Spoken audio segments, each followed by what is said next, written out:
YTN 사이언스를 통해 방영되는 다큐멘터리 가운데 한 편을 엄선해서 소개해드리는 사이언스 다큐 시간입니다. 오늘은 거리의 예술인 그래피티에 대해서 알아보겠습니다. 김수현 리포터 나와 계십니다. 안녕하세요. 네, 안녕하세요. 네, 그래피티 하면 한쪽 벽면에 이 독특한 문양이나 그림을 그린 걸 정도로 알고 있는데요. 네. 정확히 어떤 뜻을 가지고 있죠? 네, 그래피티의 어원은 긁다, 긁어서 새기다라는 뜻의 이탈리아어에서 왔는데요. 벽이나 화면에 낙서처럼 긁거나 스프레이 페인트를 이용해서 그림을 그린 것을 그래피티라고 합니다. 사실 고대 동굴 벽화도 일종의 그래피티로 볼 수 있는데요. 그래피티는 1960년대 말 미국 뉴욕 지하철이나 뒷골목에 스프레이 페인트로 낙서를 하는 데서 시작이 됐는데, 당시 그래피티는 커다란 도시 문제로 하리우드 예술로 치부가 됐습니다. 하지만 바스키아와 키스 헤링의 등장 이후 그래피티는 또 하나의 현대 미술 장르로 인정받기 시작했습니다. 네, 그래피티 하면 사실 힙합이 떠오르거든요. 그래서 그런지 뭐 요즘에도 이 그래피티를 뒷골목 예술 정도로 여기는 사람들이 많지 않을까 싶어요. 네, 그렇죠. 안타깝게도 아직 그래피티를 부정적인 시선으로 보는 사람들도 많이 있는데요. 하지만 우리나라는 물론 해외에서도 그래피티가 더 이상 거리의 낙서가 아닌 도시예술의 한 장르로 자리 잡아가고 있습니다. 제도나 틀에서 벗어나 자유로움을 지닌 그래피티, 도시를 보다 아름답고 생동감 넘치게 만들어주는 다양한 그래피티의 세계를 지금 함께 만나보시죠. 한적하고 조용한 길을 따라서 걷다 보니 비가 오는 데에도 불구하고 모여든 사람들과 마주치게 되었는데요. 각 부스마다 모여든 사람들 사이에 활기가 넘칩니다. 그래피티, 비보이 댄스 등 힙합 문화를 나누는 축제인 비보이 마스터스 대회인데요. 세계 5대 비보이 대회 중 하나로 큰 규모를 자랑합니다. 이 공원의 만남의 광장에는 200m에 이르는 길게 이어진 벽이 있는데요. 우리나라에서 내노라 하는 유명 그래피티 작가들이 탐낼 만한 공간이죠. 그래피티는 보통 남들이 보지 않을 때 그려지는 경우가 많은데요. 누구나 볼 수 있는 곳에서 작업에 몰두하는 모습을 보는 것도 흥미롭습니다.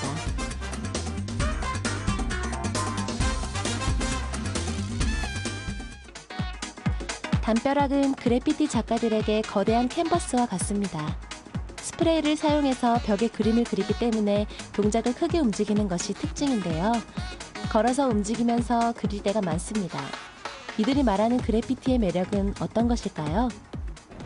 그래피티의 매력이 일단 제일 가장 큰 것 중에 하나가 비주얼이잖아요. 그래서 이제 그런 비주얼적인 것들을 가장 신경 쓰고 있고요. 그런 일반 대중들이 봤을 때 그래피티가 이런 그래피티도 있구나 할 수 있는 그런 좀 매력적인 그래피티를 만들기 위해서 좀 원래 오리지널 그래피티 레터와 함께 손동작을 넣어서 좀 대중들이 좀 재밌어 할 만한 그런 그래피티를 만들고 있습니다.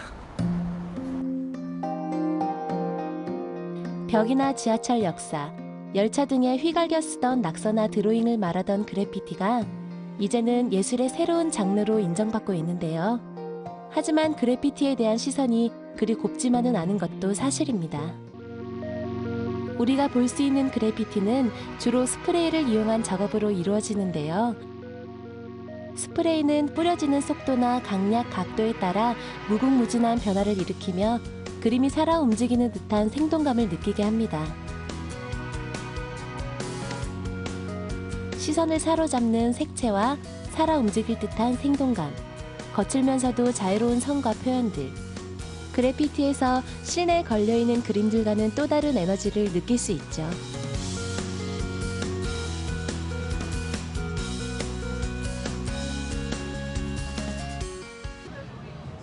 완성된 작품은 사진 찍기에도 좋은 배경이 됩니다.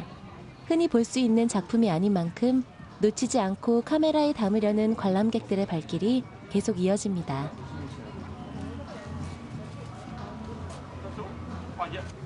일상을 벗어난 특별한 공간에 있는 것 같은 기분을 낼 수 있죠.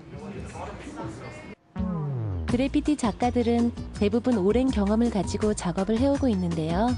그렇다면 그래피티를 배우려면 어떻게 시작하는 것이 좋을까요? 그래피티는 즉흥적으로 그린다고 생각하기 쉽지만 익숙해지기까지 많은 연습이 필요합니다.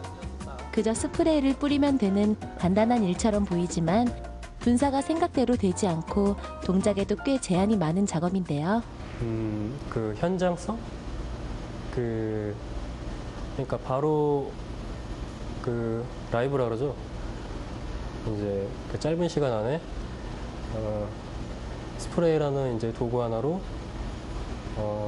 간결하게 이제 그 작품 자체를 이제 빨리 그리고, 네, 그만큼 이제 계획성도 중요하고, 그 그래피티만의 그 질감이라 그럴까? 스프레이만의 그 부드러운 느낌도 제가 너무 좋아하고요.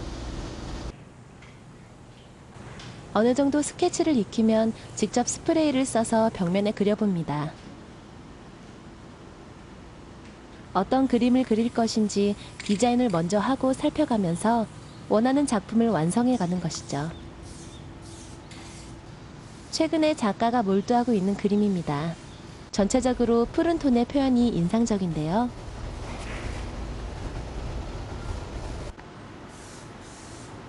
한 가지 톤으로 차분하게 그린 작품에 비해서 이번 작품은 경쾌한 색감이 돋보이고 어딘가 추상적인 느낌을 주어서 호기심이 들게 합니다. 그런데 두 작품은 모두 같은 모델을 대상으로 했는데요. 각각 어떻게 다르게 표현했는지 알아볼까요? 이 작품 같은 경우에는 실제 사람의 모델을 가지고 사실적으로 표현하는데 색깔 컬러만 제가 생각하는 사람의 컬러를 해서 한 가지 컬러로만 해서 작업한 그림이고요. 또 이 옆에 있는 그림 같은 경우에는 그 사람의 내면적인 그런 부분을 제가 캐치를 해서 그 내면의 부분을 사람하고 매칭시켜서 이렇게 그린 그림이에요. 지금 이쪽 그림 같은 경우에는 선이라기보다는 멀리서 흩뿌리는 그런 그라데이션을 이용해서 그린 게 많고요. 이 옆에 추상적인 이 그림은 멀리서 뿌린 그런 스프레이 기법보다는 가까이서 채색을 이용한 그런 그 정확한 선으로만 채색을 해서 그린 그림이에요. 어떤 작품이 더 마음에 드시나요? 오늘날 그래피티의 영역은 점점 넓어지고 있습니다. 광고나 패션, 인테리어, 디자인 같은 영역에서도 강렬한 그래피티의 형식을 빌려오기도 합니다. 한때 뒷골목의 낙서 정도로 여겨지던 것이 이제는 그 자유로운 표현 양식과 메시지들이 다른 분야에까지 영향을 미치고 있는 셈인데요.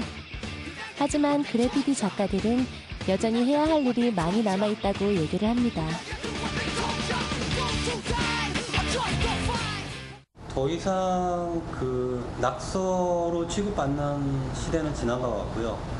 앞으로는 좀 더 해외 그 유명 작가들하고 그래피티 안에서만 그런 경쟁하는 게 아니라 전체적인 모든 문화나 예술 쪽하고 경쟁을 해서 좀 더 높은 경쟁력을 가지는 게 저의 목적이고, 또 제가 그렇게 먼저 빨리 해서 다른 이렇게 지금 퍼나가는 작가분들한테 그거를 다 물려드리고 싶어요.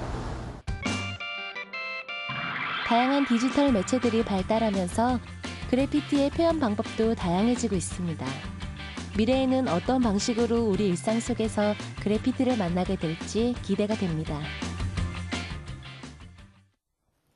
네, 쓱쓱 그냥 스프레이를 뿌리는 것 같은데 하나의 그림이 뚝딱 완성이 되는 게 정말 신기하네요. 네. 네, 그래피티가 힙합 문화의 하나라서 좀 거칠고 과격할 거라는 편견이 사실 좀 있었는데 네. 네, 자료 화면을 보고 나니까 확실히 되게 멋있다라는 생각이 드네요. 네, 그렇죠. 이 빠르게 그림을 그리는 장점 덕분에 하룻밤 안에도 작품이 완성되는데요.